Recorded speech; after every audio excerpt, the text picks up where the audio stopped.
Conheça os animais do Projeto Taurino Tropical. Melhoramos a raça Caracu para aumentar o ganho de peso do seu rebanho.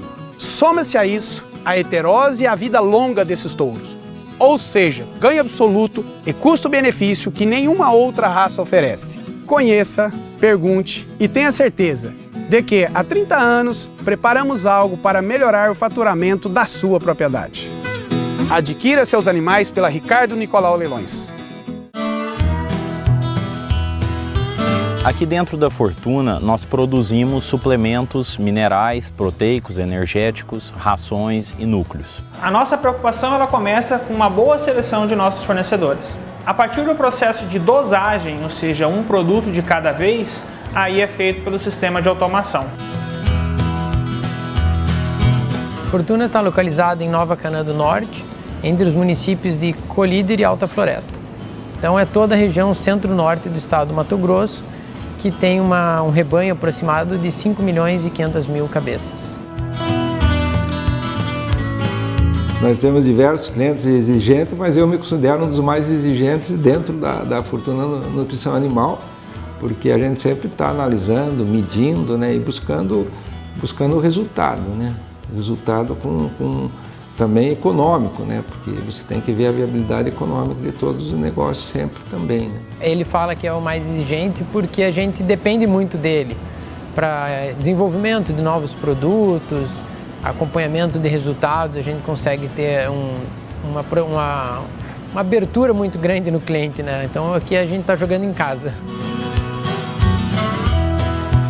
De 1975 para cá, muita coisa mudou na história da Fortuna e dos negócios da nossa família.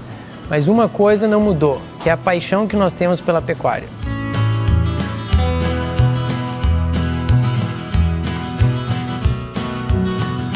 Fortuna, de produtor para produtor.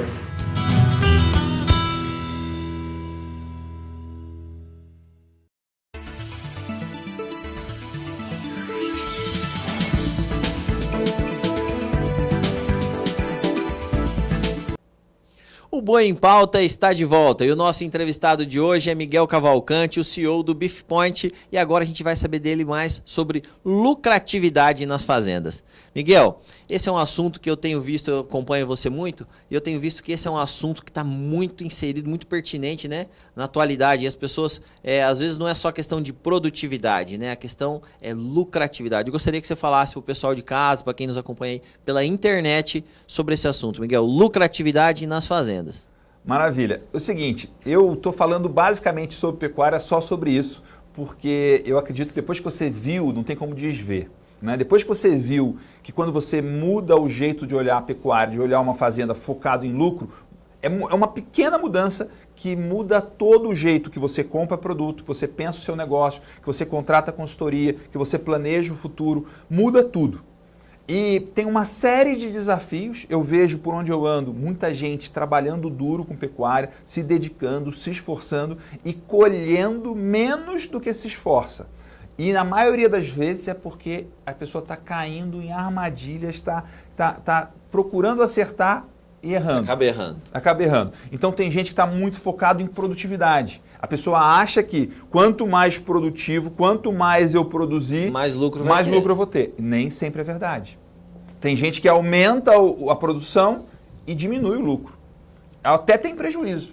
Porque a fazenda mais produtiva não é a mais lucrativa, na maioria das vezes. Eu vi cortando você um pouco, eu vi um relatório do Integra esses tempos atrás, do Shaker lá, e vi isso aí, fiquei impressionado, né? E a gente fala, normalmente a gente acredita que a mais produtiva vai ser a mais rentável, e nem sempre é assim, né? Tem dois bancos de dados grandes de fazendas que medem resultado financeiro, que é o pessoal do Shaker e o pessoal da Exagro. Conheço os dois, gosto muito deles e tal. E nos dois é exatamente a mesma coisa. As fazendas com mais lotação, as fazendas com mais produção, não são as fazendas mais lucrativas. Tá? O nível ótimo ainda está um pouco abaixo da máxima produção. E isso o que acontece? Porque tem muita gente, a grande maioria, que está focando em melhorar a fazenda, ampliar, melhorar a produtividade, investir. O foco dele é como é que eu aumento a produção, como é que eu aumento a lotação, como é que eu aumento a produtividade. E não mede o lucro. Então, muitas vezes a pessoa toma decisões e toma ações na melhor das intenções que aumentam a produção, mas o aumento de produção é um tanto e o aumento de custo é maior do que o aumento de produção, porque ele não está medindo isso. Se você não está medindo, se você não tem essa régua, se não tem essa maneira de medir, a chance de você errar é muito alta. O seu foco a minha meta é aumentar a produção, Então você foca em aumentar a produção. Então é muito, muito comum você aumentar a produção e diminuir o lucro.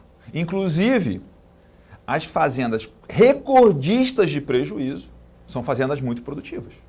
Olha isso. A fazenda que dá muito prejuízo é a fazenda que está investindo muito, está fazendo uma barulheira, está mexendo e trabalhando muito. Não é que os caras estão encostados. Fazenda que dá muito prejuízo não é a fazenda que o cara está encostado. É a fazenda que o cara está trabalhando muito. Essa aí, ela, pelo contrário, tem baixo custo, né, baixa rentabilidade, mas ela continua, né? Tem baixo. Às vezes vai ter um prejuízo pequeno.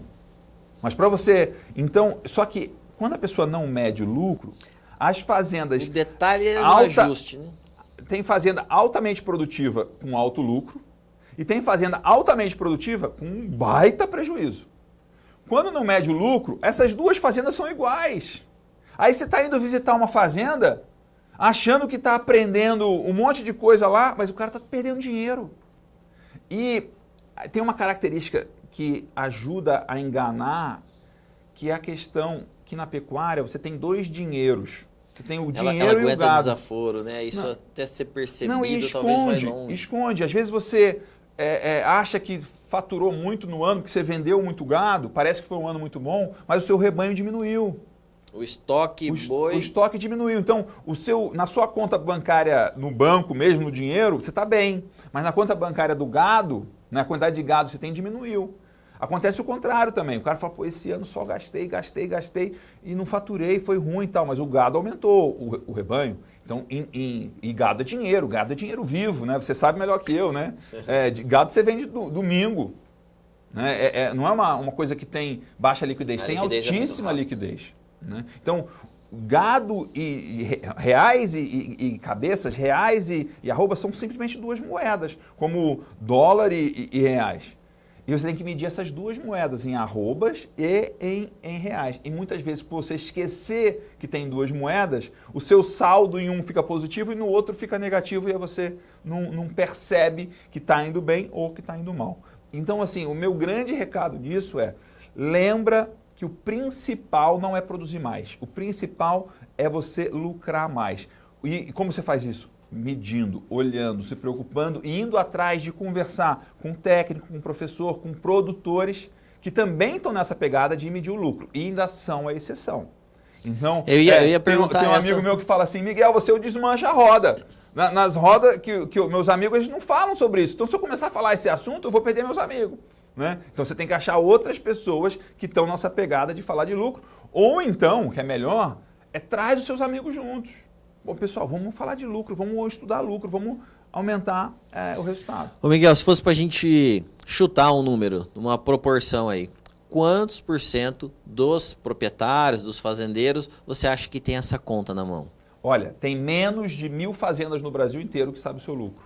Menos de 1.000. E a gente tem milhões de fazendas. A gente tem mais de 100.000 fazendas de um tamanho médio grande. Então, o número é muito pequeno ainda. Então, a minha grande pegada hoje é reunir no Brasil inteiro, inclusive fora do Brasil, nas viagens, nos contatos, quais são as fazendas que medem lucro, porque eu quero que essas conversem, que essas troquem. Porque quando eu vou visitar um cara que tem lucro, eu consigo perguntar para ele, o que você fez que deu lucro? Muito bom, Miguel, bom demais. A gente vai para um breve intervalo. E na sequência o Miguel vai falar para a gente sobre a questão familiar, sucessão, conflitos de ideias, entre outros assuntos. O Boi em Pauta volta já.